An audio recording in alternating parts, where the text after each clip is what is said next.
Gopichand, PT Usha, Mary Kom వీళ్ళందరికీ government support చేసి land ఇచ్చింది. నాకు ల్యాండ్ కూడా ఇవ్వాల గవర్నమెంట్. మీ దగ్గర ఒక ₹1,00,00,000 ఉంటాయి, స్పోర్ట్స్కి సంబంధించి ఏ స్పెసిఫిక్ దానిలో మీరు ఇన్వెస్ట్ చేస్తారు యాజ్ అ బిజినెస్? నేను వెయిట్ లిఫ్టింగ్లో చేస్తాను. అవునా? నేను యమునా నగర్ హర్యానాలో వెయిట్ లిఫ్టింగ్ అకాడమీ పెట్టాను. కరెక్ట్. గోపీచంద్ పెట్టాడు ఇక్కడ, అవును. పీటీ ఉషా పెట్టింది, అవును. మేరీకామ్ పెట్టింది.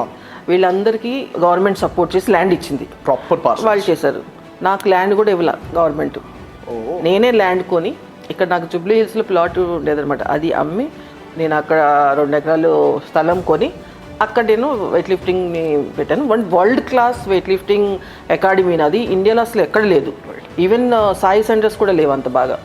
పెద్ద స్పోర్ట్స్ సైన్స్ సెంటర్తో కొత్త ఆధునిక్ మిషన్స్ అవి ఇవి పెట్టేసి ఒక 60 మంది పిల్లలు ఉన్నారు అక్కడ. ఇంటర్నేషనల్ మెడల్ కూడా తీసుకున్నారు, కొంతమంది నేషనల్ తీసుకున్నారు. 4 years మ్యాక్సిమం అనుకోండి, ఒలింపిక్ లెవెల్లో కనిపిస్తారు పిల్లలు. cheers to that man, cheers to that. మా హస్బెండ్ది నాది ఒకటే థాట్, మనకు వచ్చిన పేరు, మనకు వచ్చిన డబ్బులు, మన ప్రఖ్యాత ఏదైనా సరే వెయిట్ లిఫ్టింగ్ నుంచే వచ్చింది. మనకి ఇంత వచ్చిన తర్వాత మనం తిరిగి ఇవ్వడం కూడా మన బాధ్యత. ఇది మాది మెయిన్ మైండ్ సెట్ అనమాట, అందుకోసం చేస్తున్నాను.